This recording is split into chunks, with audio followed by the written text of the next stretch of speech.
Danny Green collects action figure dreams. Every video a gem, so it seems. Plastic heroes lined up in rows. Come along, watch how the collection grows.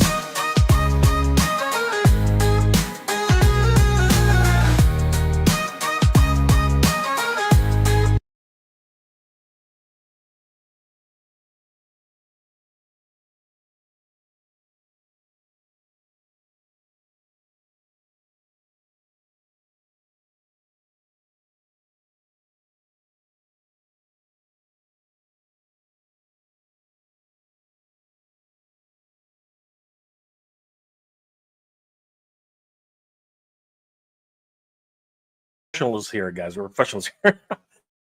Hey guys, what's going on? It's Jay. Welcome back to the channel. I'm here with a good friend, Danny Green. What's going on, Danny? What up, guys? How's it going? What up, Jay? Not much, brother. I'm gonna go get a pair of headsets, but I wanted to bring in our good friend and, of course, our wonderful guest here. This is a great time. Why is my computer doing this? Can you see me, Danny? I can see you, bro. All right, I'm gonna have to. What is going on? This thing is just completely doing its thing. All right, guys, please help us welcome Wade from Unparalleled Universe.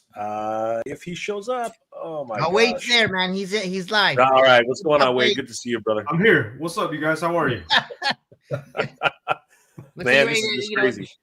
I'm gonna have to leave you guys in a second because my computer's bogging down for whatever reason. So you guys keep talking. Oh, I'll be right back because I gotta get this thing fixed. What's going on here? Live streams are always it never goes normal, bro. It's always something. So kind of just get used to it, right? But all good. How you been, bro? good. Been hustling. Yeah, been hustling, running around doing the the little promo tour for the Odious Kickstarter, and yeah, we're getting it going. That's great, man. Yeah, people have been loving it so far. We backed the first one up, and I'm holding mine right here, bro. There you go. Yeah, I never forget you signing my thing here. We at the SDCC like last year. Yeah, and that was great, man. I hold this thing dearly. It's one of my like prized possessions in my collection, man. So, that's awesome, man. Yeah, bro. So we appreciate you, man. And for the people that don't know, tell us a little bit about yourself, man. Oh yeah, for sure. So I'm kind of known in like the community for my YouTube channel, my my review channel where I do action figure reviews, mostly like 1/12 scale stuff. I've been doing that for like 10 years, which is kind of crazy to say, but yeah, but it's been fun. It's been fun being part of the community and doing all the YouTube stuff, and then eventually kind of taking the next step into like making toys, which I've made 2 toys. I got the action figure that you were just holding, and then I also made a plushie Odious figure.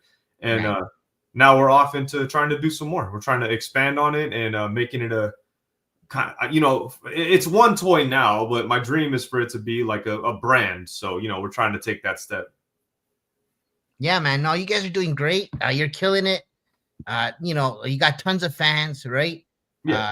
You guys got back the first time, right? Yep. So, super huge fans here.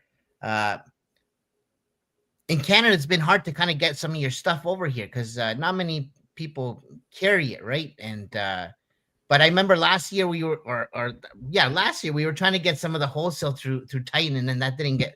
And I don't that's right. Yeah, and then the traveling and the shipping of the stuff was a challenge because we were at SDCC and yeah. We kept trying to make it happen, like at the different conventions. I'd be like, "Here, I got a box. Just take it." You're like, "No." Yeah, but it was kind of a challenge at times. But I made sure I grabbed mine anyway. Yeah. So, and just so you know, if Titan's still interested on the Kickstarter, I recently added retailer packs. So if you guys want to check that out. 100%, man. Because I think it would be great to get a couple of those guys in, right? You're like halfway there. You guys are almost there, right? Still got 9 days to go, but I that's usually that last stretch there, right? You get that cool like kind of that last push, right?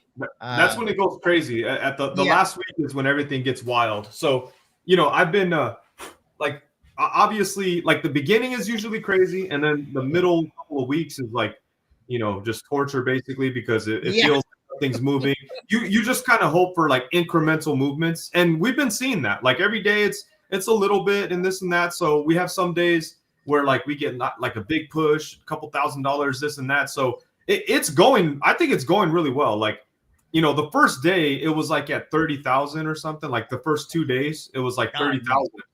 And that's great for the first day because there's all the excitement and everything. But the fact that it's moved another almost 60 cents then is like a huge plus in my opinion. So now we just have this last, again, we're only about halfway there, so we need about another 80 grand or something. So what I want to talk about today, though, is the importance of what you're actually doing here, Wade. Oh, There's a lot of people who don't understand what this actually means, because this means a lot. So we're looking at the industry these days. I'm going to minimize this for a second, but I just want to talk a little bit about what's happening right now. We're looking at the industry right now, and the toy industry itself is actually in a lot of trouble. We're seeing that a lot. I think it was last year, sometime around the beginning of the year, I made a video called "Hell is Freezing Over," because both Mattel and Hasbro were actually joining forces. Two gargantuan giants for the first time ever, actually joining forces to actually create action figures and swap properties for the first time ever. I was absolutely gobsmacked at that, but it was an indication to me that the toy industry knows something's up, right? That something's going on, and toys themselves are going to be much harder to manufacture and get out the door, and we're seeing that now. And the reason why independent toys like yours and Brutal Realms and Flipor and all these other properties that are coming out, the reason they're so important is because they're made by creators who are absolutely huge fans of action figures. I mean, the first time we saw the first Odious, your The Living Curse, right? Mm-hmm. I remember when we saw that, and your campaign that really inspired a lot of us, because this was a guy who freaking was just a lover of action figures, somebody who wanted an action figure that has everything that he wants in an action figure. That he's always said, we need this in an action figure, we need that, and in fact, better articulation, soft goods, all this stuff that was important to you. And that to me was like, holy crap, this guy's doing it. You know what I mean? And it was a huge push during that time. And since then, right, so many people have followed in your footsteps and trying to create their own visions of their action figures. You know what I mean? Yeah. And the reason it's so important to keep this thing going is because the industry itself, it's going through a lot of phases. Did you hear today that HasLab started looking for a new head of their HasLab department? Like Hasbro is actually looking for a brand new person to lead the flagship for HasLab. The reason being, and it should be Wade. I think the writing's on the wall, because they're not listening to the fans. Odious. Do you know what I'm trying to say? They're just not doing it. This last Tron HasLab, coming after two other successful HasLabs, like right behind it. You know what I mean? But who asked for this one? Do you know what I'm saying? Like nobody really asked for this HasLab. Well, I think Disney asked for it. Yeah, that seems to be the issue, right? Yeah. Like if you look back at what's actually going on, who really wanted to push for that because there's a movie out, is probably Disney. But why would you not push Tron Ares has no toys? What is going on?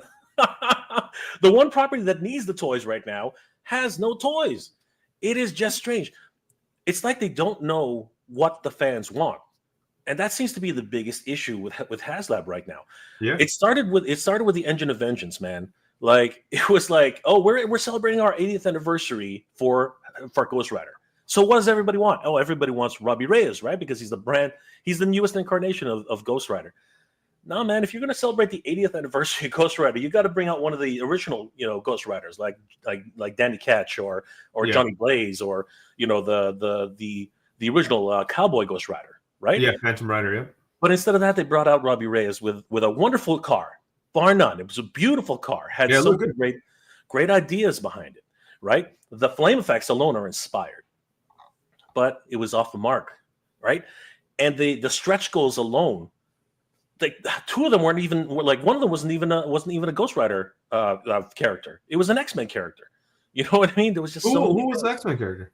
The X-Men character was Madeline Pryor, the Goblin Queen. Oh, that's right. Yeah, she's not a you know, she's not a Marvel Knight, Spirit of Vengeance kind of, yeah. completely off wall.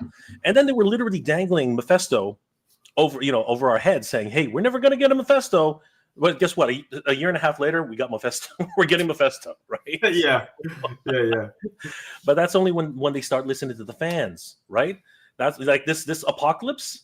That thing looks amazing, but again, it's digging back into that well where the fans are really starting to clamor for these amazing things. Yeah, and Odious is in that same ballpark, man. Because that's the way I feel. I feel that Odious is in that same ballpark. I appreciate it. Yeah, because I'm looking at the offerings on this Kickstarter, and they are freaking inspired. They're inspired.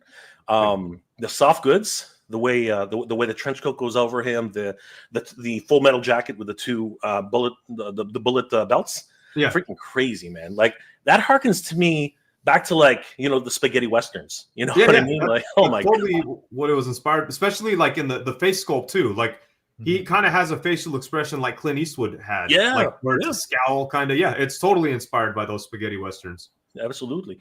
Was there any idea at the time to get one of those little butt cigars in there? I don't know if that was a concept. Yeah, I mean, I kind of thought about it, but I didn't want to deal with having a removable cigar. Gotcha. And then I didn't want to commit either way to like I didn't want one in there all the time. And then I figured, well, if you're not going to do a removable one, I don't know. I just couldn't think of the good way. I couldn't think of a way I'd be happy with doing it.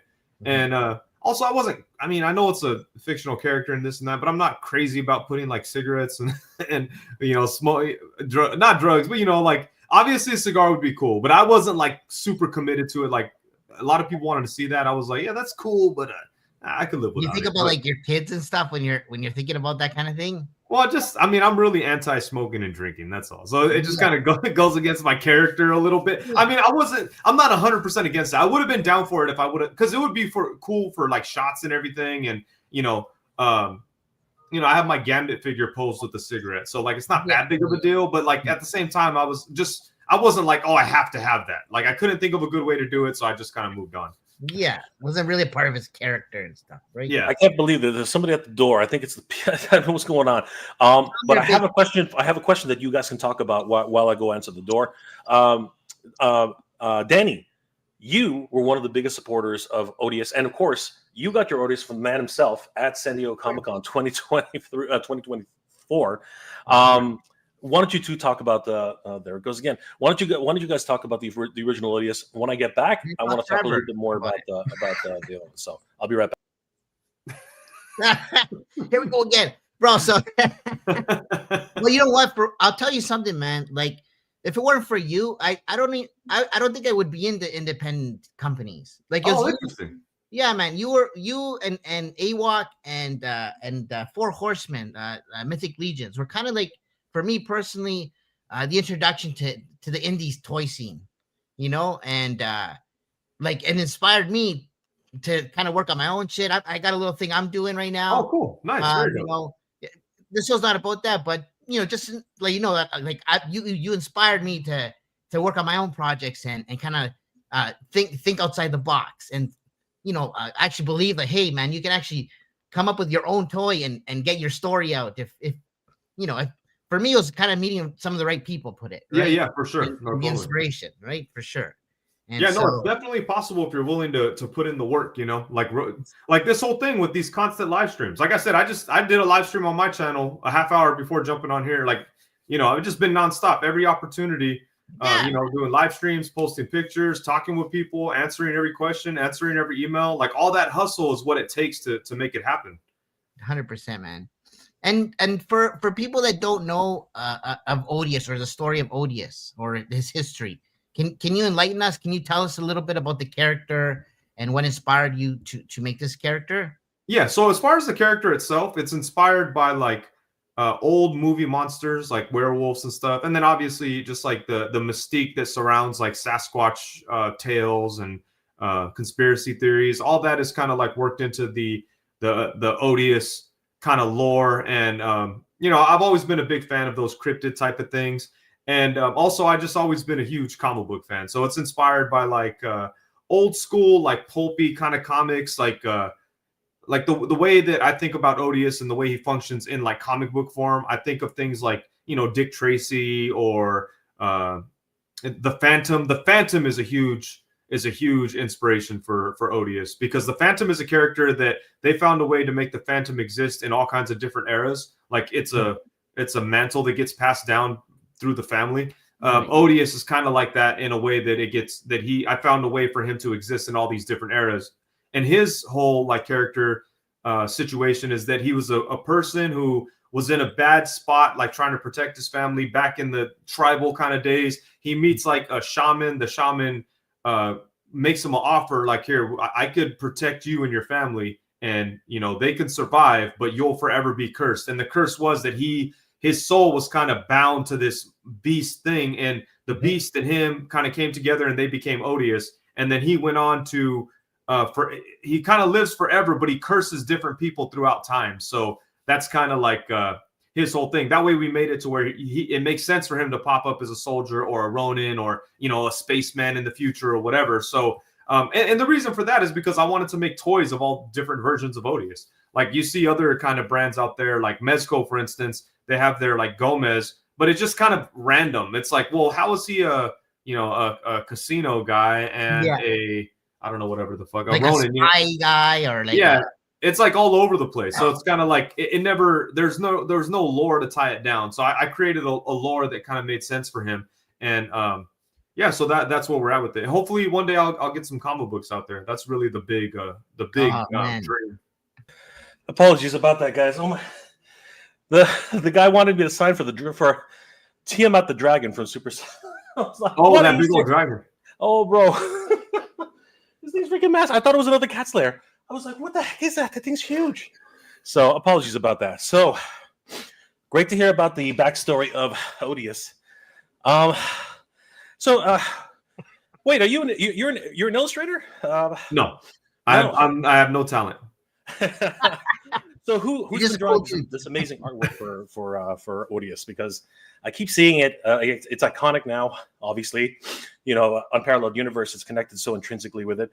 So who's been doing your artwork for you? I get a couple of different people. Like early on, it was my buddy Robert Wright. He used to be more in the community, not so much anymore, but he did a lot of concept artwork for me early on. A buddy of mine back in the day.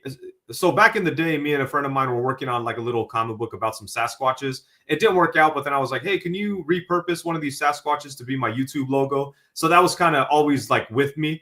And, throughout the years, people would draw different versions of Odious. And eventually I was like, hey, Robert Wright, can you draw Odious like this with this design, this type of clothing, and, this type of thing? And then ever since like the figure came out, it kind of took a life of its own. And a lot of different people do artwork for Odious. Shout out to my boy Bobo, who does incredible artwork for him all the time. Soul Brother on Instagram. He's someone who's helped me with a lot of artwork. Erwin Papa, he did this Army Odious right here. I need to get it framed. It's ridiculous. I have it up there like a goddamn but it needs to get framed because it's amazing. But yeah, there's just a lot of David Williams did artwork for the Kickstarter this time around. I'm a huge lover of comics and comic book art. So like, I try to get Odious in like comic book type of artwork as often as possible. So, yeah. What was it like, the process of getting into San Diego Comic-Con? Because it's my understanding it's a struggle. You gotta fight tooth and nail to get in there. And when we saw you there, it was like a dream come true. I was like, wow, wait to San Diego Comic-Con, man. He's actually at the Mecca, right? So I was really I go every year. I go every year. Like I've gone every year for probably about not every. So I've gone to Comic-Con probably for like the last 20 years, and I've missed maybe 3 years in there, like when my daughter was born and whatever. But for the last like 7, 8, 9 years, I've been going 7, 8, 9 years straight, and I usually get a press pass because of my YouTube channel. Was it the year I had the table when you guys bought the Odious figure? I had a press pass, but I also had a vendor pass because I was at the table. So Yeah, but you're right. Like, I'm so fortunate that my YouTube channel has been able to get me press passes because it's a goddamn like war trying to buy tickets. It's so difficult. But thankfully, Comic-Con is like, I don't want to say this too soon because I need to reapply this year, but they're pretty like, it's pretty easy to get a press pass. Watch, they're going to deny me this year. And I'm a beef with both of you guys over it. But yeah, no, luckily they're pretty easy to get. They're willing to have press out there of different levels. Like, you don't need to have a huge channel. You just need to kind of do your thing and they let you out there. But yeah, Comic-Con is fun, man. Yeah, it's the best thing. Favorite time of year. Unlike New York Comic Con, the requirements for a press pass on New York Comic Con are stupid, man. Like, oh my god, ridiculous. Just absolutely ridiculous. It's like they don't want. It's like they don't want you to go. It's crazy. Yeah. It's absolutely nuts. But and you know, this year they kind of relaxed a little bit because I was able to get like I've applied for New York Comic Con for probably like 5-6 years. I always get denied. This year I got approved for a press pass and a content creator pass. Oh, nice. Wow. Yeah, that's awesome. Crazy. Congratulations, bro. That's it was cool. This was my first year at New York Comic Con. Yeah. Did I see you guys there? I think I did. No, bro, not in New York. Not New York. I think we did see at SDCC right this year. We saw you. Yeah, we did. We took pictures. We were running around. Yeah, it was a quick thing. And then Danny, you were at Legion's Con, right? That was the year prior. That was the year prior. We chatted and you had the blue Odious on site, and we posted. I love that thing, man. I actually want to get one of those. I thought I saw you this year, but okay. I wish, man. We wanted to come out, but it just wasn't in the cards. Too many things going on, right? We did a lot of shows this year, but unfortunately, Legion's Con's actually, to me personally, is one of the best shows for sure. Like the energy, the feeling, man, that inspired us to do so many things too. Because we're doing our own little event, you know, that it was in the thumbnail, but AFCC, Action Figure Comic Con in Toronto. So Legion's Con heavily inspired us to kind of do this because we wanted to get some of that same energy in Canada, and I find that we were kind of missing some of that. So we're trying to create a platform to kind of bridge some of that energy from the US here, bring some of the indie guys over to Canada, actually have an event or a platform for us indie guys to kind of showcase and highlight the people of the community, right? So, and by the way, you're welcome to come to the event. You're invited, as a guest. I know it's kind of ways. It's not an SDCC yet, or anything, but we got some cool guys coming out like Ramen Toy. I think AWOC's gonna have some stuff on site. Loyal Subjects with the mask. Oh, cool. Who else? Meta Travelers is coming. Same thing with what's called Jiu-Jitsu, the Icon Heroes. Yeah, there. And of course, Titan Toys, who's sponsoring the event, has a lot of the connections there. So yeah, we're doing our best to get as many people. C. Jessam, who does all of the Four Horsemen's soft goods. He's one of our featured guests. Carlos from the Badass Reviews, he's going to be showing up as well. So yeah, it's a great event, and this is exactly the type of event we want for the community. Very much like Four Horsemen, where one of our biggest focuses for this year is going to be diorama builders. We actually have 6 different diorama builders who are going to be creating 6 different neighborhoods, and they're going to be all grouped together so people can see the type of dynamic styles that each of these guys bring to the table. And we're really committed to action figures. And really, I dare say, I think this is the first action figure Comic-Con ever.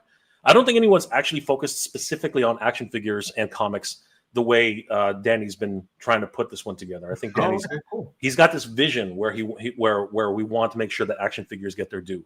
And I think that's the biggest thing about this. We're going to have presentations, hopefully from Ramen and from other toy manufacturers. And like I said, we would love to have you there, Wade. I know the scheduling is a bit tight right now. It's already November, almost December, and January 31st, 2026. Yeah, but you know what? And you're kind of far, right? You're like in Cali, right? Yeah, I'm in California. Yeah. So But what we wanted to do was we wanted to at least showcase the Kickstarter and talk a little bit about what it is that it takes to actually make these action figures, because that's something that people just don't understand. people don't understand how difficult it is to make this action figure. Like, and that's something I wanted to touch on right now. So when you make the decisions for creating the next level of Odious, right? What kind of decisions do you have to make? Like, where did the cowboy come from? Like you said that he had a curse from way back when.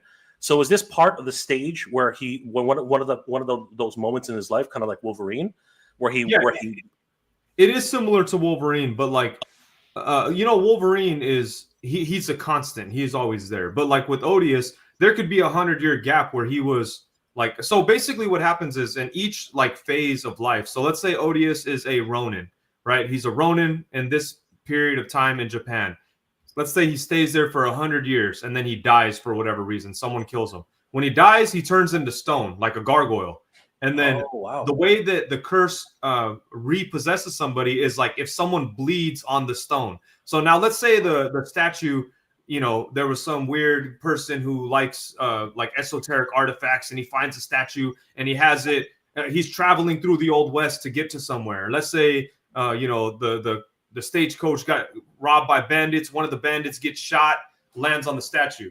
Now the statue cracks like a gargoyle. Some purple smoke comes out, gets in the person. That person turns into Odious. Now, the curse is, it's not like that person is now Odious. It's Odious is now that person. So that person is gone. And Odious, the person who made the deal with the shaman hundreds of years ago, now takes that person's place. So he kind of wakes up like, oh shit, wasn't I just in Japan? Like, where am I? And kind of has to, but he's a beast, snarling, yelling, like all primal. But and then it goes from there. So now he's in this cowboy situation and he's in the Old West. And in his mind, he's thinking, all right, I've got to do everything possible to survive as long as I can, because I know when I die again, someone else will eventually get cursed. So it's his curse. It's not the person who gets possessed. They're just the victim of the circumstance. It's his curse that he has to live with all the time. So basically, like with that format, he could kind of exist at any time, anywhere, like for whatever reason. So that's kind of how that works. Okay, so that makes now it's starting to make a lot more sense. The fact, like, because we're seeing all these different iterations of Odious. Talk to us a little bit about the army Odious. Like, was this? I guess the statue was in the middle of a battlefield and such, and some soldiers. So one thing I love about like world or like war stories is you can incorporate like horror and science fiction really easily. Like a lot of stories have done that, like Hellboy or things even like Twilight Zone. There's been like old military episodes where they run into like a devil or whatever. There's all kinds of there's such mystery in war. You know what I mean? Like we hear about wars, but there's little specifics and nuances of war that we know nothing about. The little dark corners of war. And in those dark corners, there's a lot of room for supernatural storytelling. So like in my mind, I was thinking like some soldiers, like I don't want to give away my whole soldier story, but I have a cool soldier story where there's kind of a mad scientist kind of guy who sends like a group of like low-level grunt soldiers to kind of go find something. They don't know what it is. It turns out to be the Odious statue, but the Odious statue is kind of guarded by like some other type of monster. And, they kind of get massacred. And as a result, one of them bleeds on the stone and then ends up going and taking revenge on the guy or trying to save the few soldiers that survived or whatever, But yeah, there's all kinds of ways to make it happen with this structure. That's sick, man. So I'm distracted playing with mine here. So. 100%. I love the overall design of Odious. I mean, like when I was playing with him, like Danny is right now, I noticed, and this is a question I had for you earlier when we were backstage. If you pop, I noticed that the limbs are actually, the upper arms are actually easy to pop off. Was that intentional, or was that just a happy coincidence? Because they were so easy to pop off and pop back in. But when I did that, the articulation didn't change. Like it was still very, very much a wonderfully articulated figure. Yeah. And I was just curious if that was just something of a happenstance, or if it was actually intended. When it was first designed in the early stages, that's not something I thought about. But as we were going through the factory things, and like once we got into the factory, like actually working on stuff, I then became aware about like materials, like the types of materials that you use for figures. And there became a point where it was like, oh, we gotta this articulation point won't work in this material, so we'd have to change the material. But then it was like, but if you change the material, everything becomes more solid. And I was like, well, wait a minute, I want things to be a little bit softer and easy to pop apart for customizing or whatever. So it kind of was a realization kind of halfway through, and I was like, let's change the articulation instead and keep it this material so it's easy. And also another huge thing that helped with was QC issues, because like if someone had a broken leg, I could just pop a leg off from a figure I have, send it off to somebody. 100%. And you know what? There have been instances, not many, thankfully, where what's it called? Flipor has had certain, QC as well. But it happens, to their credit, Ramen Toy has been on the ball with that and really handling everybody's requests. And it's really important to have a good relationship with your manufacturing side on the other side of the pond, which is one of the biggest things. How has the relationship aspect been with you, with dealing with your first your sculptors, and then afterwards the actual factories that you have to deal with overseas? So the sculptors, the guy, I have one person who sculpts everything for me, and that's Kevin Garcia, and that's my homeboy. So like we're 100% good. Yeah, there's never any issues. We work perfectly together. And then I'm kind of like, he gives me everything, and I give everything to Dave Vonner and the factory.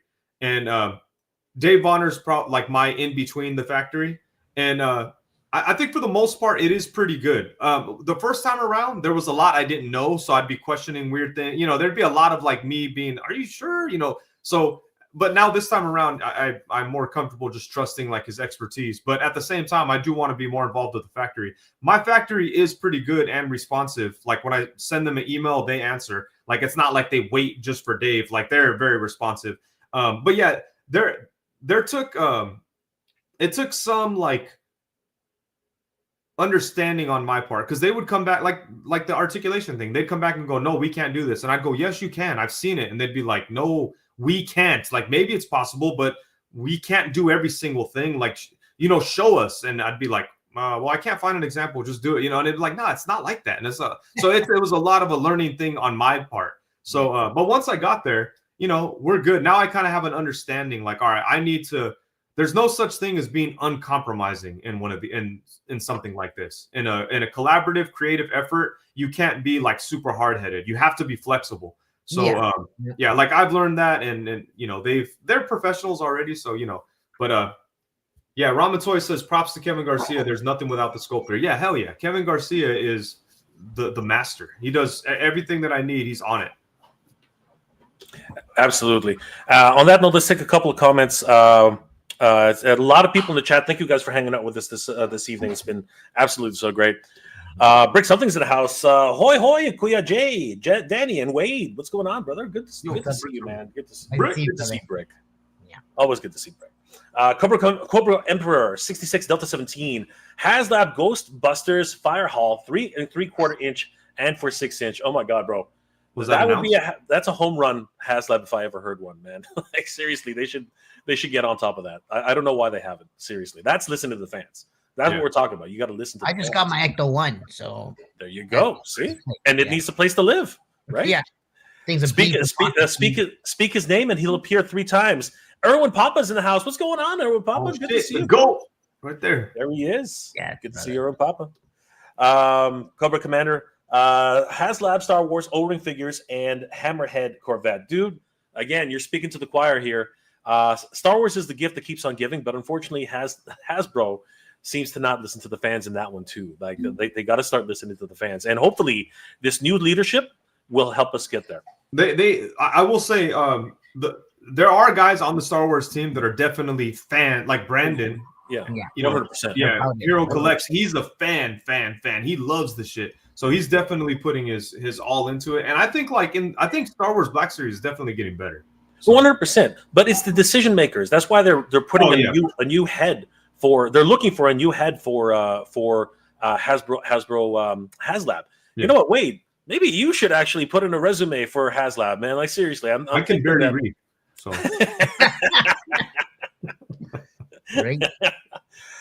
Brick, Wade. Different mic from earlier. Sounds a lot roomier than you did on your earlier stream.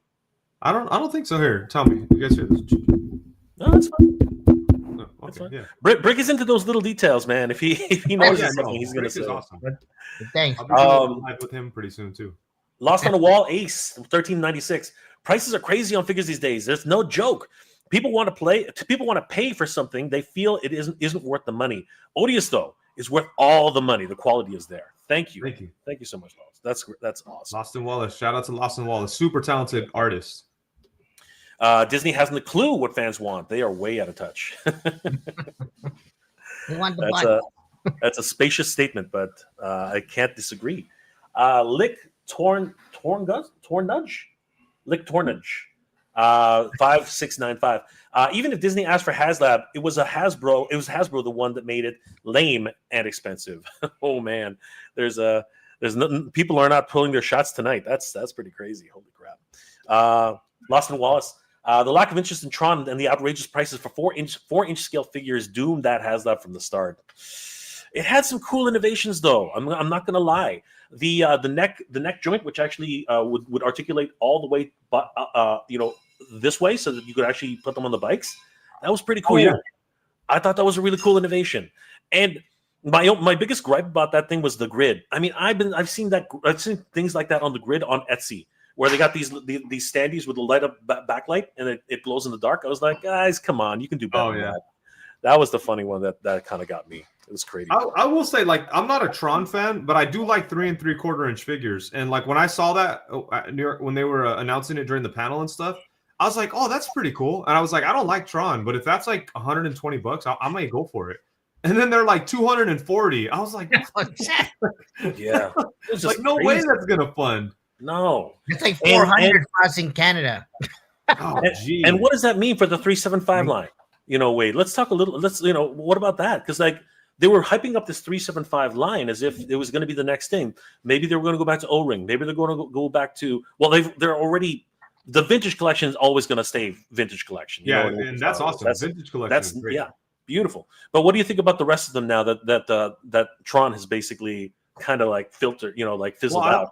I hope they don't give up on 3 3/4 inch. Like I would love, back in the day they used to do the Marvel Universe, the Marvel 3 3/4 inch figures. Yeah, and I love those. Like I still have a bunch of them. Every now and then I take them out and mess with them. They're great figures. I would love to see because Hasbro, they're hit or miss, and for all their faults, they are capable of making great figures. Like like in the last 2 weeks, they put out like a bunch of Marvel Legends, and I'm loving like a lot of them. Yeah. And, I'm usually critical of Marvel Legends, but like you got like Punisher, you got the 6-armed Spider-Man, you got this Triton and Black Bolt, like lots of good stuff.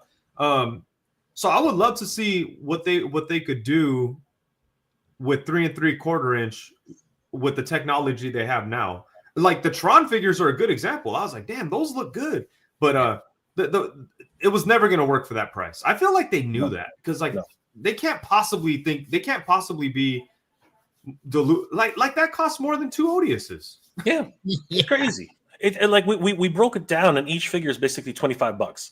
We were like that. Where my money's going. It was freaking crazy. It was nuts. The Tomsters. Wait, don't forget the dinosaur hands. That's an old school chat inside joke. I love the supporters. You guys are awesome, man. Thank you so much. Ray Paz, shit is sick. Looks like a page out of a comic. Kind of like a Joe Kubert kind of feel. Nice. Yeah, absolutely. 100%. I totally get that. Actually, on that note, really quickly, Wade, this artist, did you want to give him props? This was David Williams did this. David Williams did the artwork on the Kickstarter there. He killed that. And he also did the Cowboy one. If you scroll down a little bit, I'll move there. Yeah, oh yeah, that one. So I was on the stream the other day, and I'm like, is that a secret werewolf character that you're also teasing for the next line? Like, is that something we can look forward to? Because that guy looks pretty sick himself. Well, so in this set of figures here, the Army Odious is going to come with 2 werewolf head sculpts. Oh wow! Yeah, okay.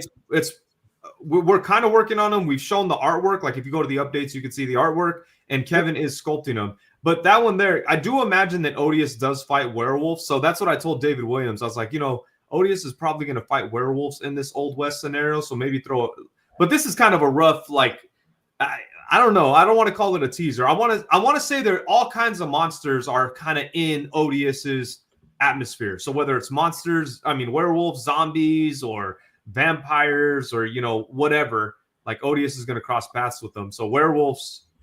It's funny because I have the werewolf art there, but then the werewolf head is going to be in the soldier pack. So it's a little, my wires are a little crossed there.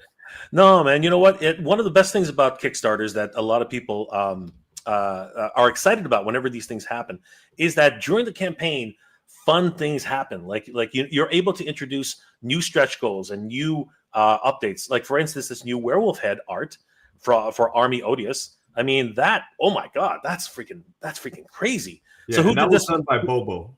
That's Bobo. Wow. Yeah. Variotti on Instagram. That is so cool, man. That's freaking, oh wow. Holy crap. That's the Wolfman. Yeah, so this one's kind of inspired by Werewolf by Night. We're calling it Wolfman at Nighttime. Nice.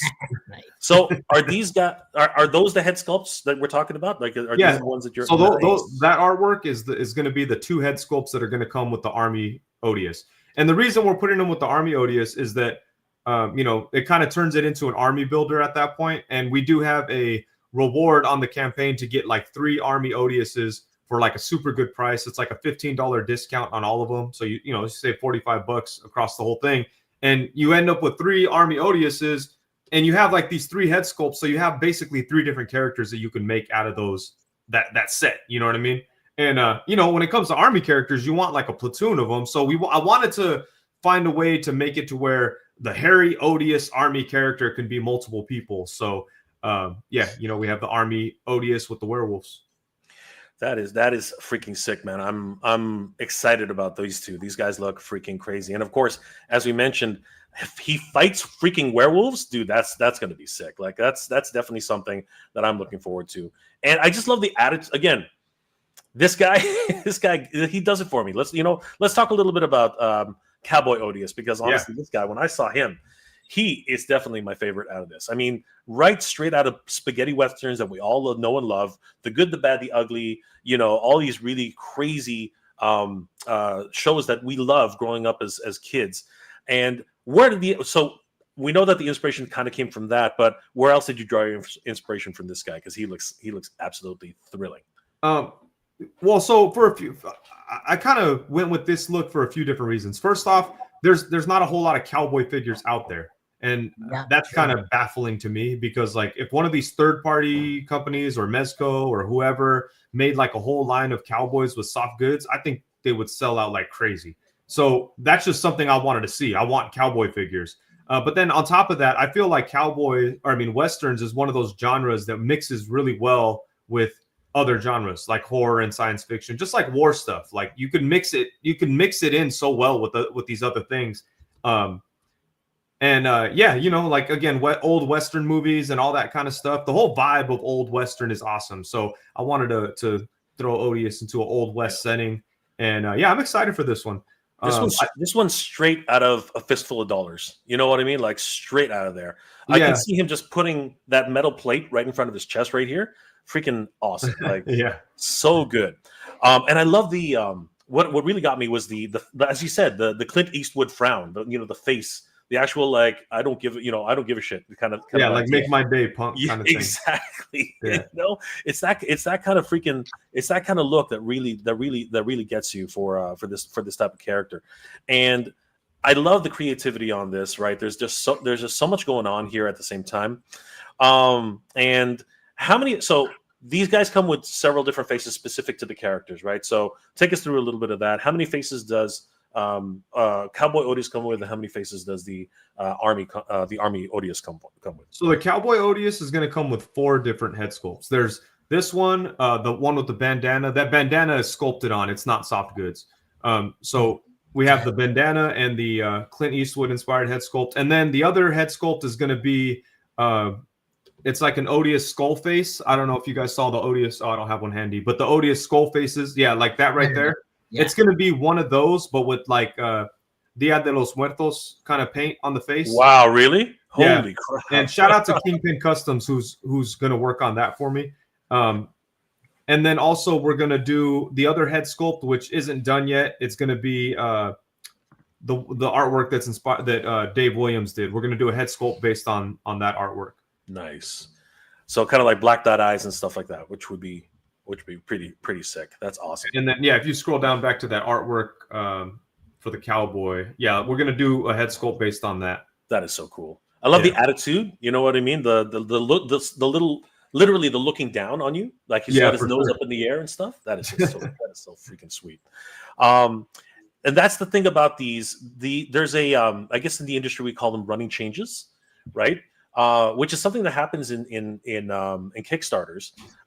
Like for instance with Flipboard, Hatter had this idea where every single time we hit a stretch goal, he would just start throwing stuff in for free, and we were like, dude, slow down. But he was like so excited to get that to the fans, and you're doing very much the same thing when you're talking about the werewolves, you know what I mean, and how you want to redevelop these things, and that's really cool. And of course the skull heads. Now, as I understand it, these are actually going to be painted by you specifically. Is that true, or is that what's happening? Yeah. So the one that's going to go with the Cowboy Odious with the Day of the Dead paint, that's going to be a factory production thing. Now this head sculpt, you could buy it by itself, and it's like $35. But those ones are going to be hand painted by me. This is separate from the Cowboy situation. This is something that you could buy individually on the Kickstarter, or you could add it to any order. And those ones are going to be painted by me. That's incredible, dude. How difficult is it to paint these things? Because Mike, I can barely see anymore. I'm like freaking an old man now. Like, oh man, I feel you. Like, so I painted like 100 of these for Legion's Con. And thankfully, I have a process for these that works really well. It's pretty quick. I can knock these out pretty quick. Like I did 100 of them in about 3 weeks for Legion, 2-3 weeks for Legion's Con. So I have a process, and it's quick and easy for that skull face. But I feel you, man. There was times where I was painting, and I was just like, man, I literally can't see. Like I can't see what I'm doing. I have to stop.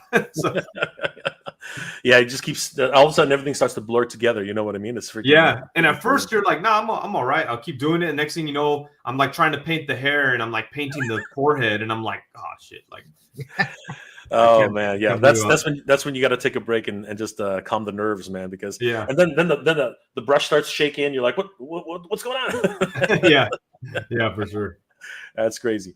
All right, so and talk to us a little bit about the armory Odious. What does he come with exactly? So he's going to come with 6 heads, but 2 of them are going to be those werewolf heads, and then the other 4 are going to be. You see there's 3 different facial expressions. I just have to figure out, like, I'm gonna do 2 with helmets and 2 without. So it'll probably be like that one without a helmet, and then that one with the helmet. I don't know. I got to figure it out. That I haven't figured out. But there'll be 2 with helmets and 2 without. We couldn't make the helmet removable because of the shape of Odious's head. Like with the cowboy hat is removable on the Western one because it's like a cone, so you can make it work. But with the rounded head, we couldn't make it sit properly. So it's going to be on there. Yeah, but moved it on. So you've made Danny's wet dream come true. The guy's always complaining to me about expressions and. Well, Danny, I don't know about go that. ahead, say it. No, you need yelling faces, man. I don't know. Yeah. It's weird. You can't, like, if you're gonna make an action figure, they need yelling faces because they're an action, right? Like, for sure. So but sometimes like Joe's, for example, they're cool figures and stuff, but half of them are missing yelling faces. I'm like, right. So, anyways, missed opportunity. But you're hitting the nail on the head here with all the head sculpts, man. So wait, you have no idea. Every single time we go to a convention, the first thing he says whenever he sees a new freaking character is like, where are the extra faces? Where are the expressions? What's going on? and I'm like, Danny, that's what makes it breaks it for me, man. So I feel like my first Odious figure had too many faces and heads. No, man, no. That was really cool stuff, though, right? Danny's a really good example of like me. Yeah, it's good, yeah. Danny's a really good example of what people want. Seriously, we were talking about Super 7 the other day, and what they're doing with Thundercats with their growling really faces and their stoic expressions, and sometimes they do another one. I think people really do appreciate that. Now, it's one of those things where I think Emgo, who does a lot of Transformers reviews, he has a nice expression where he says, it's more choices and choices are good, and I like that, right? I like the idea that you have more, like the number of hands you included in the first Odious, again, they're all expressive too, right? They had so many different expressions. I think that was really big in terms of what it was for not only photographers but also people who want to customize these as well, because there's a lot of guys customizing your stuff, Wade. Yeah, definitely. Like, no, I mean, I don't wish I included less heads or anything, but when I think about it, I'm like, man, there's a lot in there. That's not a problem, man. You know what? Again, less is like they say less is more, but sometimes more is better, man. Like sometimes more is more. Yeah. All right. So basically he comes with 6 heads and the soft goods. Yep. Now with the original Odious, they came with weapons. What kind of weapons can we expect from these guys? So they both come with guns. I'm trying to. We'll have to see. So the Army Odious is going to at least come with like an assault rifle type of gun, or like an old AK-47 type of gun. Not exactly, but type. And then the old Western is going to come with a revolver and a shotgun. Now I'm really hoping I could give the Army version a little bit more, but at the same time, I don't know if Odious is like a gun guy. But still, I know he needs a gun, so he's going to get guns. But as of right now, that's what we have planned for them. But they also come with a heck more accessories as well. I mean, this guy's got like soft goods as well as the straps with a freaking grenade strapped on.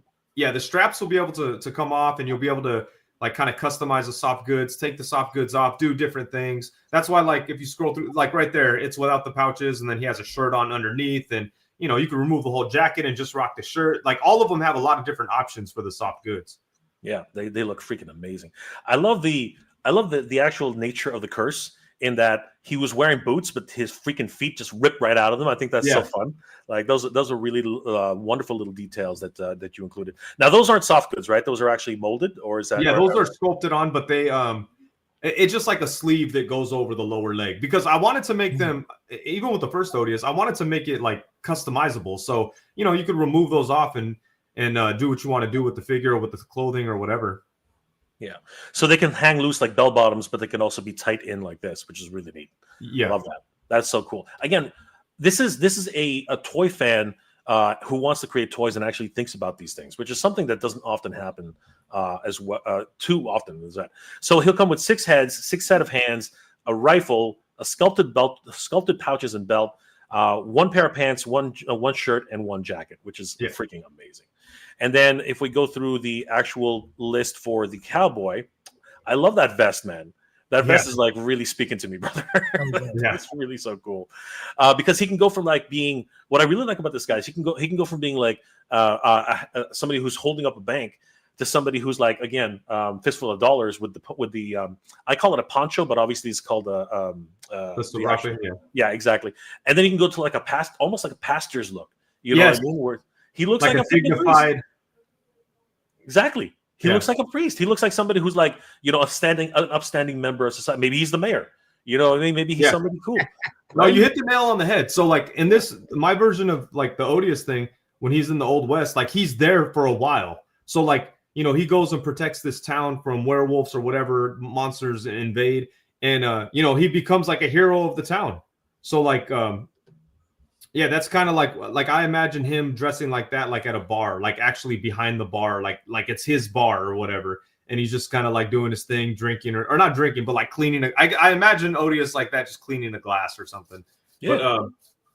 But someone in the chat is asking. So does the Old West Odious is the Old West Odious the one taking on the werewolves? In my mind, yes, but then I just felt like for an action figure, it made sense to put the werewolf heads with the army guy. Or the Army Odious. That's why I'm saying my wires got a little crossed, because my stories for the Army is more like some like zombie human experimentation kind of thing, because that like is a war kind of deal. But I just figured the werewolves made sense to go with the army, so you could army build it. No, you're not going to really want to army build a cowboy. It would be more likely to army build an army guy. So, but yeah, for sure. But then, the cowboy's fighting werewolves, so we're all jacked up. Basically, the moral of the story is buy both of them, so you can put the werewolf heads wherever the hell you want, and the cowboy could fight them. That's right, absolutely. And a huge shout out to Crashbox Customs for the freaking dioramas. Again, we are in love with dioramas here, and these your team has really killed this one, Wade. This is some really cool stuff that you guys have been able to put together. Yeah, Crashbox did an amazing job on those dioramas. Yeah. Let's see if we can. There we go, guys. Crashbox Customs. Definitely check them out. The link is actually on the Kickstarter, so definitely give them a like and a follow. So Odious of the Old West will include 4 heads, a cowboy hat, revolver, shotgun, 6 set of hands, ammo belt, holsters belt, shin guards, and he will also come with a duster jacket, pants, long sleeve shirt, vest, and a sarape. Right? So holy crap! No matter what, at the end of the day. I think we'll have to recognize that Odious is one of these characters that comes with a lot of stuff, and that is definitely leaning into the collective mentality. And it's a huge testament to where this figure comes from, right? The history behind him. So I'm extremely excited about this. Let's take a couple more comments from the chat because I think everybody here has been so patient. You guys are freaking awesome. Thank you guys. Let's see here. We have. Oh gosh, I lost my place. Ramen Toys in the house. What's going on, dude? Hello, Jay, Danny, and Wade in the chat. What's going on, Ramen? Good to see you, Ace. Ace says, had the pleasure of meeting Wade in person at the bar in a place near San Diego Comic-Con in July. Oh, that's right. Yeah. What's up, Ace? Good to see you, brother. Ray Paz, 2947. Is he a life-size statue or does it shrink into a smaller statue? Life-size. Wow. Yeah. Crazy. So he'll be like a full-on statue. Not, and then I also have this idea where like maybe it gets broken into pieces, and that's a way that Odious keeps from coming back. And then there's people that like go to great lengths to reassemble it and control Odious and those types of things. I think there's a lot of cool stories to be told with that framing. So great, Brick. The Odious lore / story mechanism is so great. I think so too. Like the Thanks, idea man. that when he dies, he becomes a freaking statue, and then when he comes back to life, it's from the blood of the the person who's going to be cursed next. That's such a wonderful piece of storytelling. And you know, with that, what's crazy or what's really cool, or for me that I'm really proud of, is like I took a lot of time to think about that. Like I intentionally sat there and like thought like, all right, how can I do this in a way that justifies having different versions of him in a cool way that's kind of unique. And every story's been told, like it's really hard to come up with something that's wholly original, but like that's what I aim to do. Like I didn't want anyone to go, this sounds like whatever. Of course, eventually it was like, oh, this sounds like Quantum Leap. It's like, okay, no idea is original, Nas said. So, it's kind of like, hey, I did my best. I tried my best to make it as unique as possible and still like within like a sensible like kind of realm. It's not unique because it's so wild. It's just I try to keep it contained but still unique and make it make sense and be original. So I'm happy that came across. 100%. Let's see here. Born Tatum, 1941. 9341. Write that down. Write that idea down. I already forgot. Born Tatum. Sorry, man.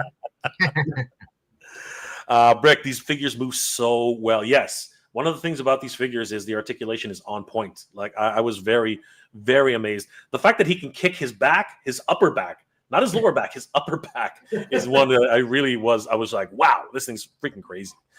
Ramen, they need to be clear as to what their objective is. If HasLab is not for kids but for collectors, stop making them with the safety of a toy in mind. Go the route of Joy Toy, who's been killing it with 375. Wow. That's quite the statement right there, which is true. Plasti Adicto. Buenas noches. Good evening to you too, brother. How you doing tonight? Mauro Bastianini. What's going on, dude? Good to see you, my friend. Ramen. What a way to kick off the Hasbro 375 with a failed HasLab. Oh man, that's a bit close to the chest there, bro. It really is. Francis Mendez. Anyone know if the Tron Legacy figure is still in the works? Yes. They showcased a whole bunch of them at the London Comic-Con. So we know the Quora is now part of the lineup. Same thing with so the lineup is going Rinsler, Clue. There's also Flynn, Sam, and also of course Quora, and they have a light cycle. So that line is coming along nicely. 1/12 scale, so it's really really nice.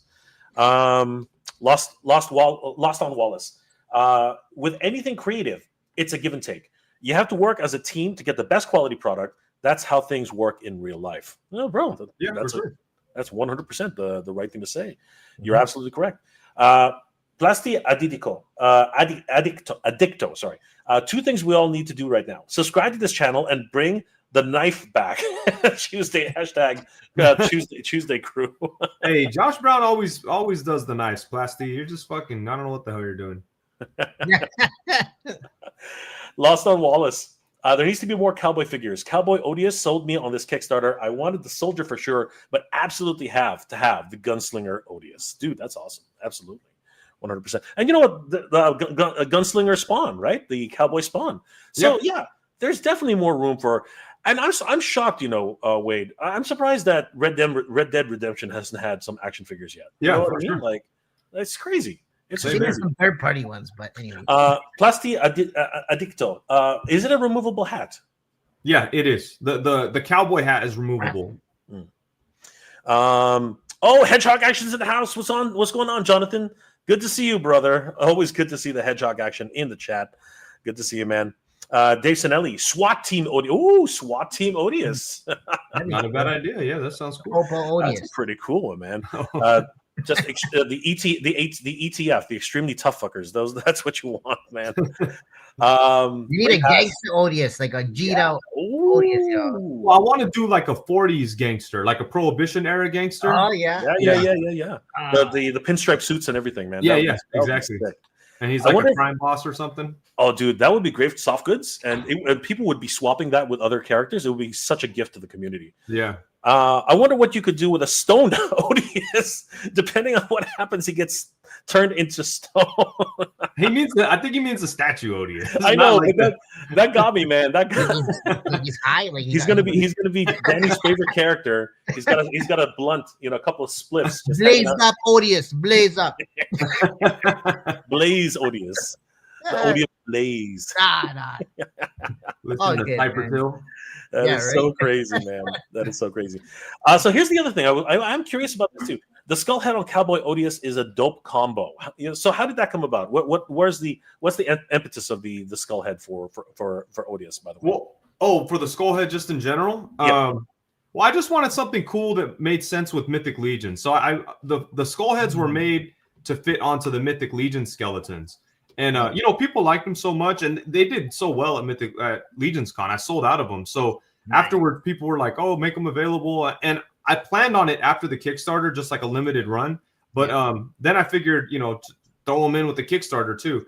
But it basically just started from like thinking they would look good on the Mythic Legion skeletons, and they do. So I just wanted to have something that kind of worked in with Mythic Legions a little more. Nice. One other thing I wanted to ask: Odious comes with a staff with a metal skull head. What was the original Odious? What's that about? Like, I was always curious about that. I wanted another. I just wanted a weapon that was unique, where like I didn't want to just do a sword or axe or something. I wanted to have something that was so the mace. A lot of people in the chat or in my live streams and stuff call it Pam. That's what it's kind of been known as over the years. Kind of like how Negan from Walking Dead has I forget what his bat's name, Lucille, I think. Lucille. Yeah, so kind of similar to that. But also a big part of Odious's whole thing is that he's also like a wizard kind of. Like he has magic powers, but his magic powers are kind of messed up because like he can't really remember everything because there's such long lapses. Like he'll be asleep for 100 years or he'll be stuck in a place for 100 years. So he has magical powers, but it's like a little kind of messed up. But I wanted the Pam to be kind of like a conduit for his magic to kind of help him with it. And then for sometimes when he can't remember his magic, he has this brutal weapon that he could just fucking bash shit with, there's not a graceful decapitation tool or, no like honorable, like sword kind of play. It's like when he can't remember a magic spell, he's gonna bash your shit. So that's kind of like why we came up with Pam. I love it. That's freaking gangster right there. That's freaking hilarious. I would love to see an animation, bro. That would be sick. Yeah, animation would be cool, but comics is where my heart's at. So Yeah, comics first, but yeah, I would love to do like some type of animation. yeah. I would love to see Odious in like a like Gargoyles or Batman the Animated Series, like title sequence intro. Like I would love to see someone do something like that for Odious. That would be really cool. I would love to see a really cool stop motion animation as well. I think that what it lends itself so well to stop motion. It's crazy for sure. Plasti Addicto. Werewolf in the Jungle makes more sense to me than in the Old West. Yeah, for sure. Yeah, but I like the juxtapositioning of this kind of stuff. You know what I mean? Like vampires versus werewolves versus cowboys. I think that would be neat. Yeah. Native American werewolves would be awesome. Oh yeah. Some war paint on the bodies. I think that'd be cool. Cool. Yeah. Samurai Odious. There we go. I think you were alluding to that he might be in Japan one day. I think you have something coming, right? Like that. Yeah, in the Kickstarter, we have, if you go down to the bottom of the Kickstarter, there's kind of a teaser for 2 other Odiouses. Yeah. And those Odiouses, if this Kickstarter campaign is fully funded, then these 2 Odious figures will be available afterwards on Big Bad Toy Store. So they'll probably put these up for pre-order or something like in a month or so, whatever. We haven't really decided, but yeah, they've agreed to help us make these 2 and sell them exclusively on Big Bad Toy Store. So earlier you mentioned stretch goals. These are kind of like a stretch goal, but the whole idea behind it was it's a stretch goal that you don't have to pay for at the end of the Kickstarter. So cool. Yeah, you could pre-order on Big Bad Toy Store and pay for it in a year when it ships. So like I love Kickstarters. I back a bunch of them. Sometimes I get too excited. I order everything and then it's like, oh, here, pay $1,000. Yeah, you gotta hit it once. Yeah, I would love to split that in half. You know what I mean? So like that's kind of the idea right here. That's freaking awesome, and I appreciate that Big Bad is still supporting independent projects like this, because at one point they said they pretty much were stepping away from that, other than their own independent line, right? But it's really cool to know that they're still very much supporting independent creators. They're definitely supporting, but they have changed how things work. Kind of like they don't. I mean, to my understanding, like they're not really going to contribute directly to Kickstarters like they used to, But to their credit, they're finding ways to still help independent creators like this right here. This is like, this is a thing we were trying to do without Kickstarter. So, I understand, because Kickstarter, it's taking a bunch of money from both parties. Big Bad Toy Store puts in a bunch of money. They're losing money. You're losing money. But it's a necessary evil sometimes to get to the goal. But in our case, I wanted to do something still like, we had on the table at one point for them to do like carry all 4, but it was like, I don't know if we want to do 4 and whatever. So this was kind of like us meeting halfway. I was like, all right, let me do my 2 on Kickstarter. And if it gets funded, you guys do these 2. And then that way it makes it easier for people. It breaks it up and we get all the versions out. So when these do go up for pre-order, there's going to be less quantity of these. So just so people know, like for the Cowboy and the Army, it's going to be like, like I think I'm getting 1,500 of them or something like that produced. These ones will probably be closer to 500. So there you go. Yeah. So yeah, guys, if these ones will be super, super rare. So that's something else to keep in mind for collecting. Yeah. But again, we won't get to these unless the Kickstarter is successful. Correct. 100%. Lost on Wallace. Now we eventually need an Odious statue, Wade. Yeah, for sure. I think that would be a great colorway. And another way to really get another character out, well, maybe not such a character, but definitely another version of Odious out there. I think that's a really good suggestion. Yeah, 100%. That may be cool for like an exclusive, like for like Legion's for a con. Yeah, for a con for sure. That would be great.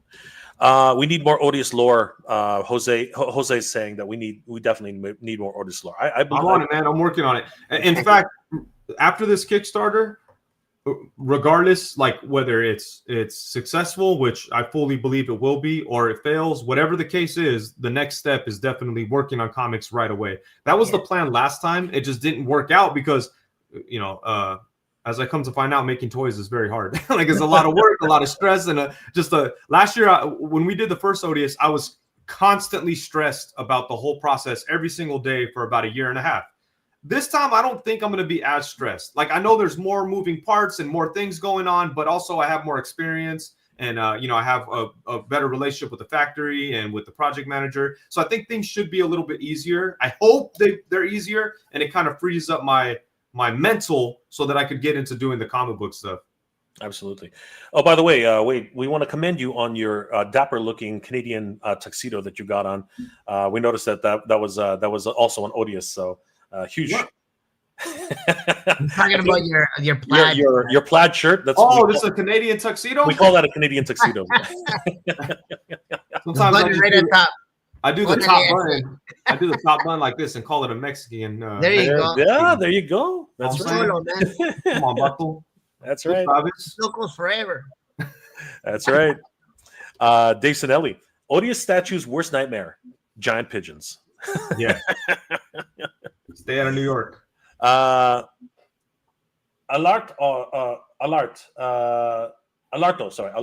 Do you still sell the originals? Yeah, we have very few of the original though. Like right now, there's a lot. So if you're backing the new Odious Kickstarter, you can get the original Odious for like a killer price. Like if you back anything basically in the new Kickstarter, you can add an original Odious for like $50 or something. So you save quite a bit. But yeah, even aside from that, like if you go straight to my website, you could buy the Odious, the original. Also, Big Bad Toy Store still has stock. I'm not sure how much stock they have, but they still have some. So yeah, it's out there. Awesome. And Lost in Wallace.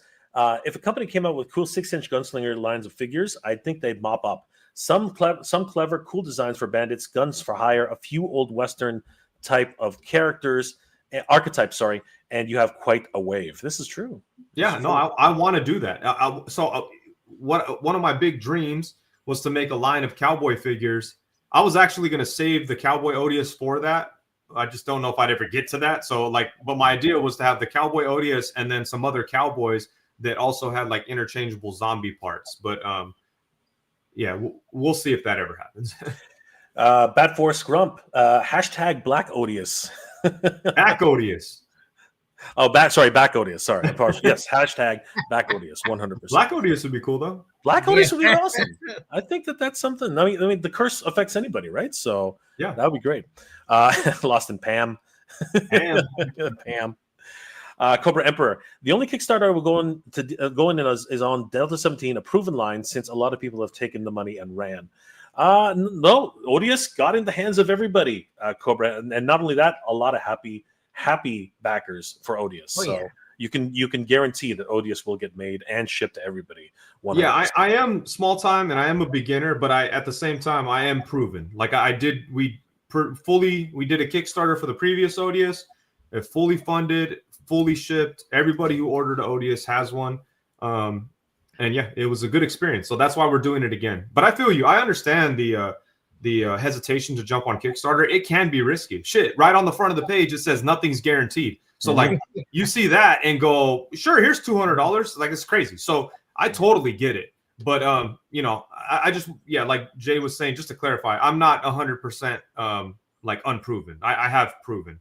100%. Absolutely. There's one right there. There he is. Wade has already fulfilled the Kickstarter in the quickest time I've ever seen anyone get a Kickstarter fulfilled. This is true too, right? Yeah, the backers got all the rewards pretty freaking quick. It was it was like a year. It was like 13 months to be exact. Like the Kickstarter ended like in early July 2023, and I had figures in my hands selling to people July 2024 at Comic-Con where you got yours, and then like a month later, I would say 60% of all the orders had shipped.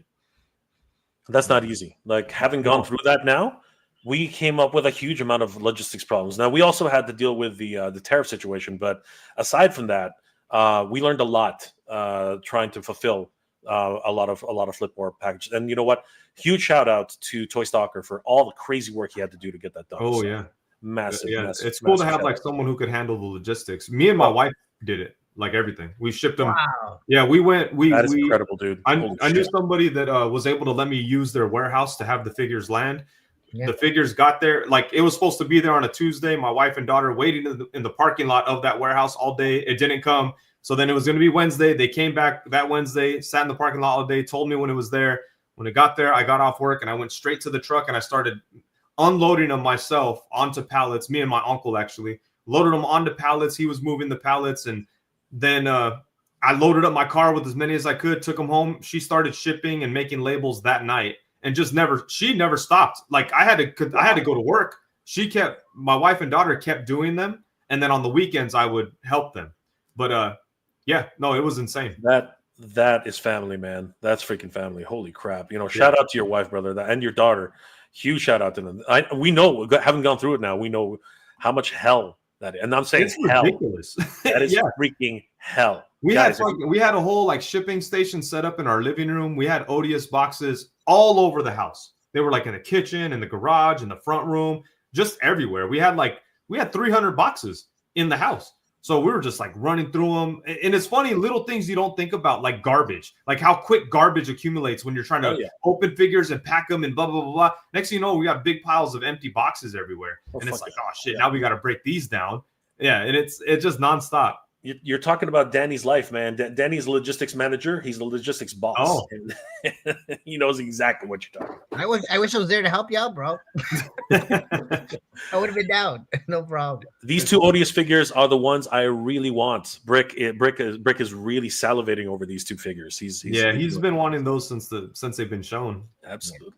Plastic Addicto. Pam is Odious's mystical mace. Yes. Yep. Doombat.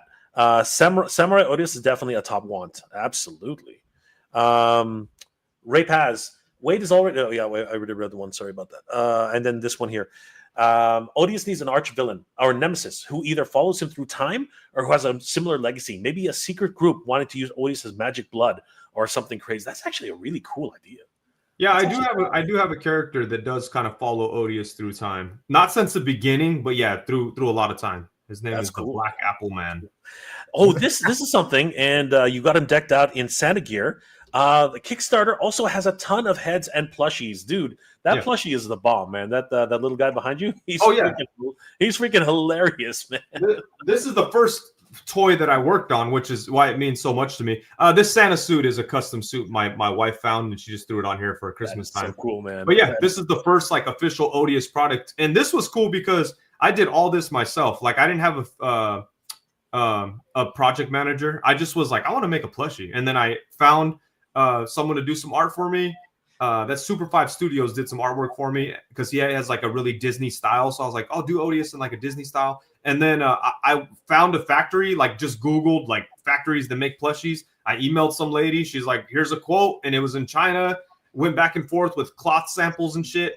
And then, sold a bunch of them. And it was fun, man. When these first came in, I think I ordered like 500 of them. And the first day we sold like 150 because like my chat is such like big supporters. And then after that, we didn't sell much. Like I had like 300 of them for 2 years.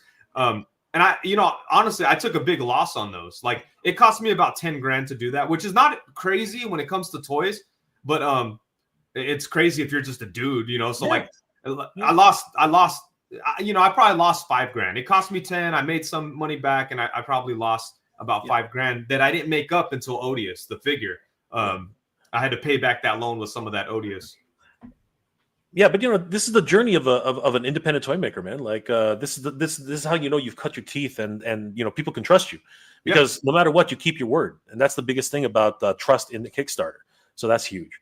Nerd with the Suit. In all honesty, Mighty Number 9 probably did a lot to mess up the idea of Kickstarters for a lot of people in the mid 2010s.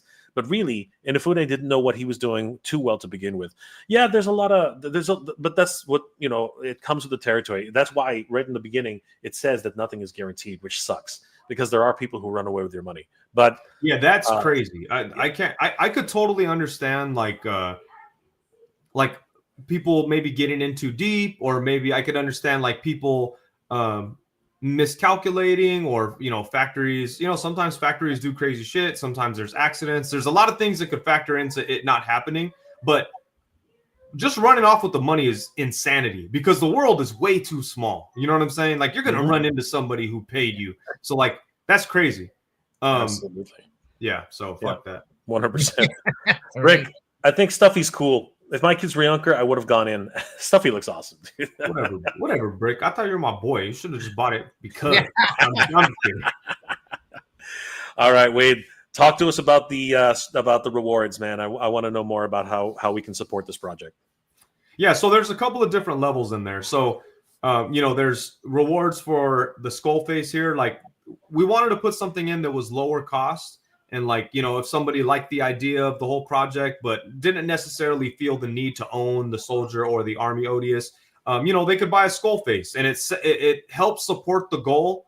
And, you get something, you get a little hand painted memento from me, which I hope that holds some kind of value. And then, there's rewards for each of the figures. You can buy the army Odious, I believe, for 95. Yeah.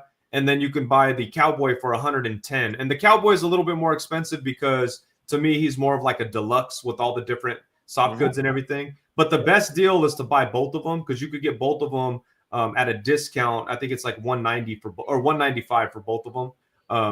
So, you save about $15 or something. Yep.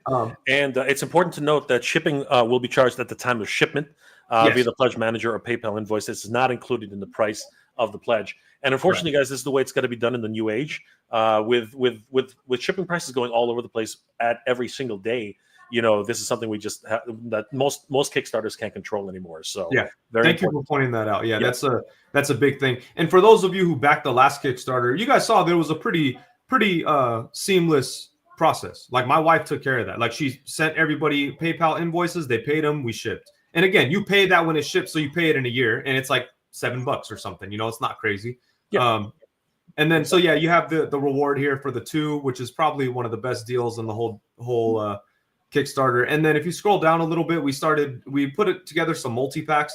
Right here is actually the best deal, because you could get 3 army Odious figures for $240. And in my opinion, the best way to get everything at the best cost is to get the 3 army Odiouses and then add on the cowboy, because then you get the army Odiouses at a discount, and then the add-on cowboy is also at a discount. So that's like the best value if you want to get close to all in. And then we have like where you could add on the original Odious for $50 or whatever it is. And then like there's another bundle pack that just comes with the free plushie.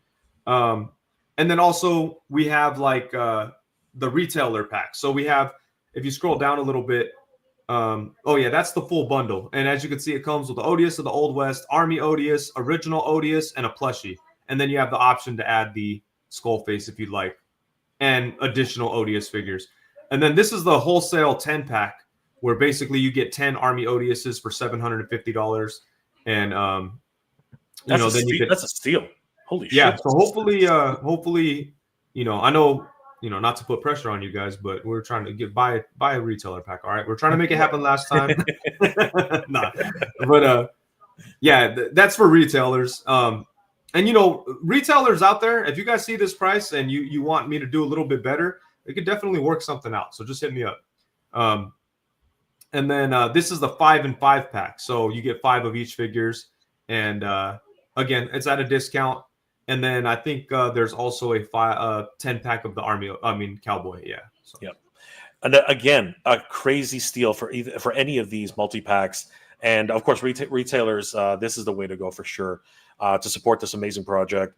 Mm-hmm. And wow, just this whole endeavor once again, I'm absolutely amazed at this. You've already raised $89,369 of a $170,000 goal. We're halfway there now. Actually, we're over halfway now, aren't we? Yeah, we're over halfway. That's it. That's over halfway, guys. So yeah, this is definitely one of those projects where we really need to support, in my opinion. And we want to thank Wade for taking some time out and talking to us about this.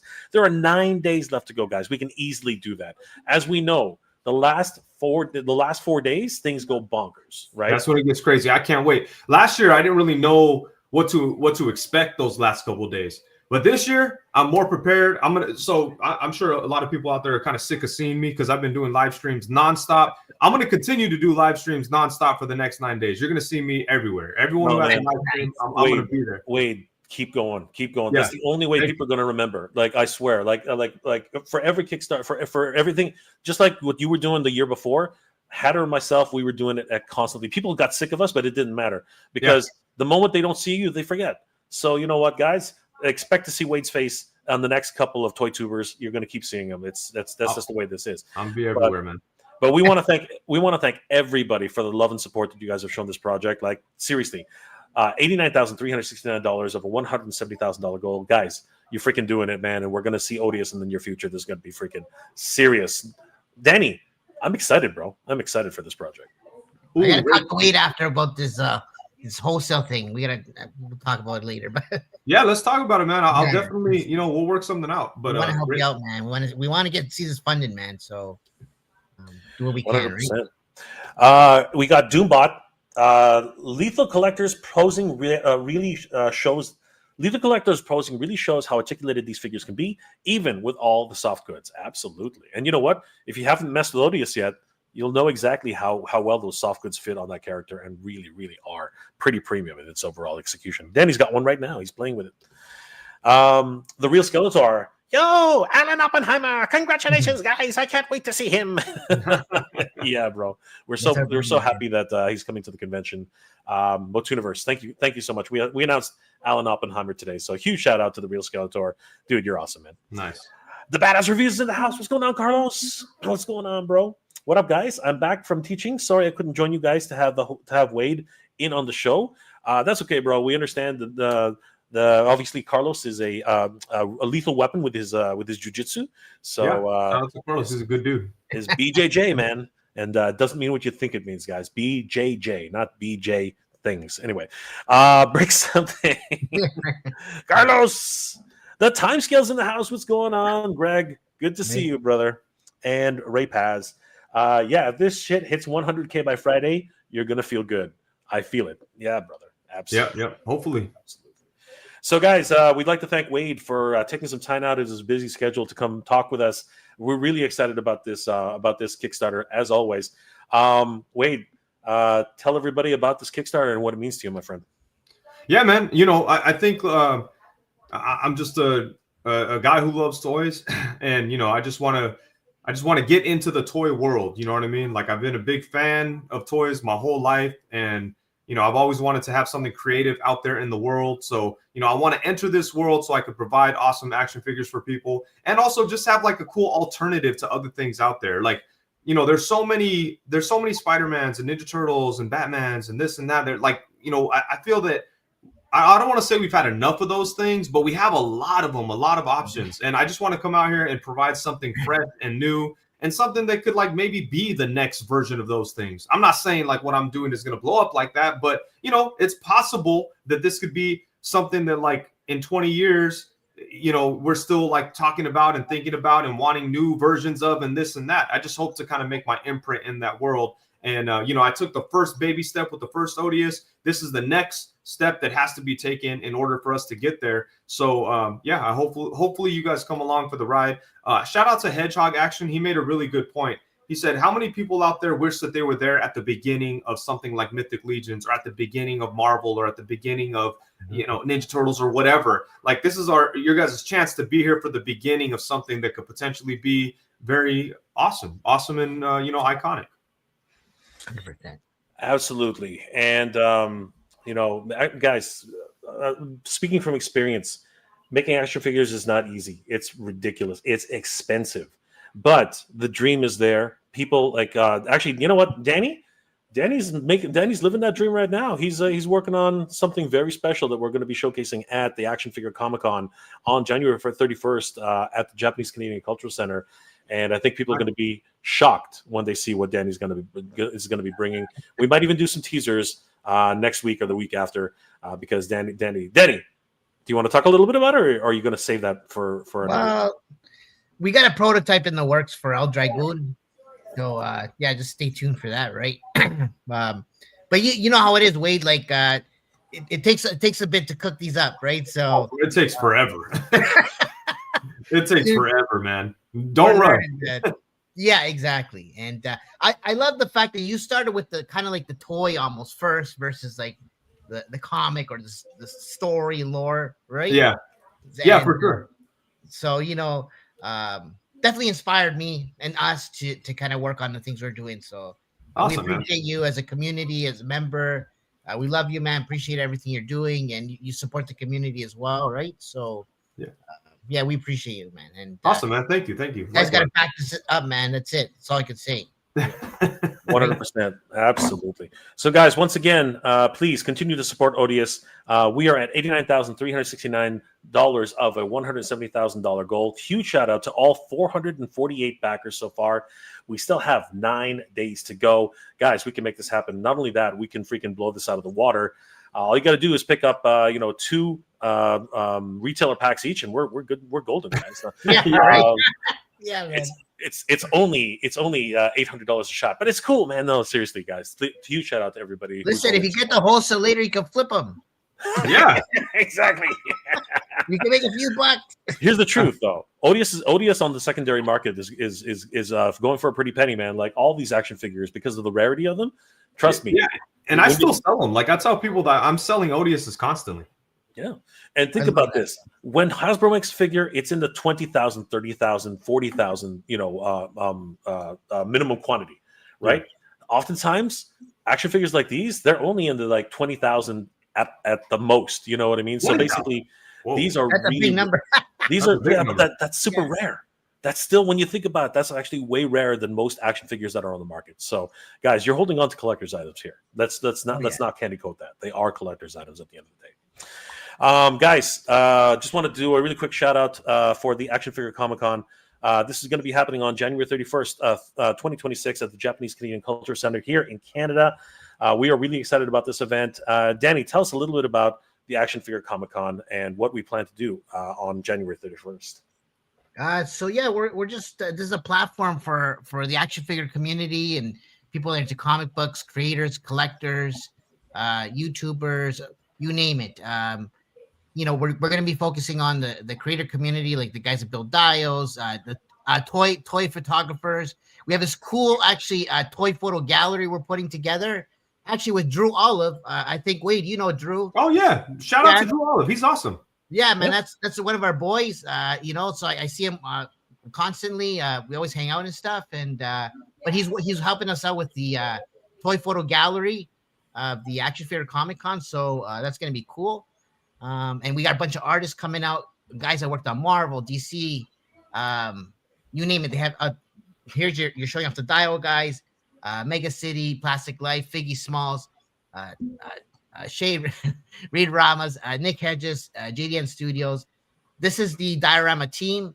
They're going to be putting the big city dial together. It's kind of like a collective build, just to highlight and showcase the community, right, and the talent behind it. And then the toy photographers, of course, we're going to be highlighting. We have about almost 40 toy photographers that have submitted toy photos to be showcased at the AFCC Toy Photo Gallery. So that's going to be so cool. And we appreciate the community contributing and being a part of this. Drew Olive was actually the first guy you see there. So yeah, no, he's awesome. Yeah, man. Dude, he's probably one of your number one fans. I tell you that. Yeah, he takes amazing pictures of Odious. I use a lot of his pictures for my thumbnails and stuff, and he always sends them. Yeah, he's awesome. Super nice guy too. He's great. Yeah, man, and very supportive. He loves you. He loves the community. So super appreciate him. And Endless Fables. There's so many guys on here, good friends of ours, right? Some of these guys are coming actually out to the event. These people are all global, so they're all over the world. Not everybody can make it out, but we're gonna make sure to highlight everybody that's a part of this through the Toy Photo Gallery. We're gonna have like nameplates and stuff like that beside each picture. We're gonna be framing things, and it's just gonna look like a cool Toy Photo Gallery, right? Oh, that's cool, man. Yeah, that's awesome. Yeah, man. And then we got some cool guests coming out. Frederick B. Owens, he did some voiceovers for Ninja Turtles. He was Leatherhead. He worked on One Piece. He did Traxxas. So cool. he's got a good history of things he's worked on. A good friend of ours and the community as well. So he's going to be coming out, which is great. And then we got our buddy Dave Fawcett, which is the TMNT collector. He just won the Guinness World Records for biggest TMNT collection in the world. Oh wow, cool! Which is epic, right? Yeah, it's crazy.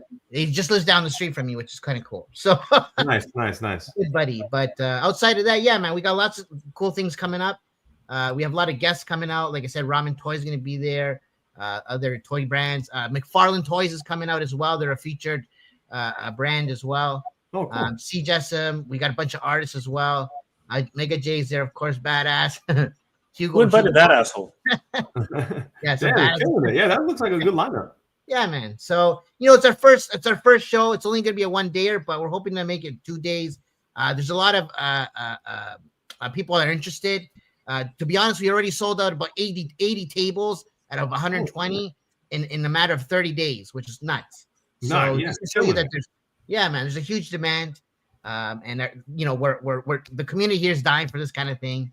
So we appreciate everybody that's supporting it and whatnot. And we just want to give voices to all the creators and the little guys as well.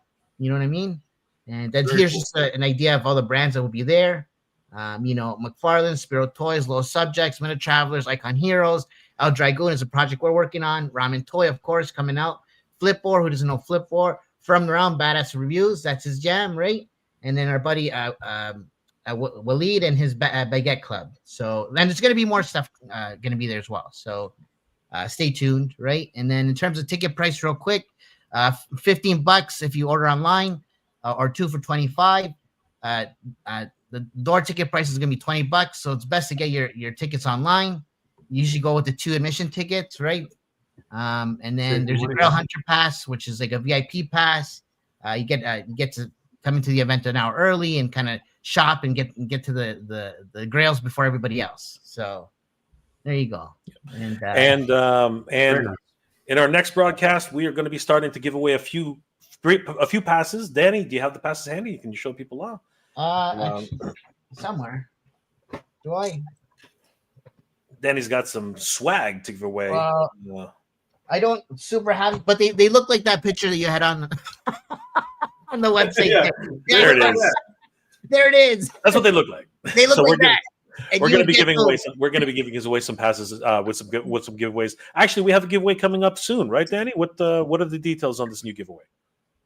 So we're currently we're doing a giveaway with Icon Heroes for their Jiu-Jitsu. So that's the first. That's there it is. Real quick, you just got to do a couple follows, right? Just follow Action Fear Comic Con, Titan Toys, Icon Heroes, and JJ Combat Creatures, which was formerly Jiu-Jitsu. So you gotta give them a follow, like the post and comment, and tag 2 friends, right? And then I think we're announcing the winner is going to be on the 8th, December 8th. Correct. December 8th on a live stream. Yeah. So yeah, guys. But we'll also be giving away a couple of tickets that night. So guys, definitely follow us, and you could be winning tickets. And of course, the Jiu-Jitsu giveaway on December 8th, 2025. So once again, guys, thank you so much for joining us. It's been an absolute pleasure. We want to thank our good friend Wade for dropping by and giving us a little bit of a pep talk for the Odious Cowboy and Army. This is an amazing Kickstarter you guys have to definitely support. And once again, just as a reminder, we've already reached $89,369 of a $170,000 goal. We're already over the halfway mark, and now we're getting to the 4-day mark, which will be absolutely bonkers. So huge shout out to everybody who's already supported it. And guys, please continue to pledge. We really appreciate your support. Back it up, guys. Let's go. Thanks a lot, guys, for having me. Absolutely. We really appreciate it. Guys, please follow Unparalleled Universe on all of his social medias and force. Check him out on his live streams every Tuesday. The man's killing it. So thank you again, Wade. It's always a pleasure having you here. Yeah, thanks, man. Thank you for having me. I look forward to coming back one day. Absolutely, brother.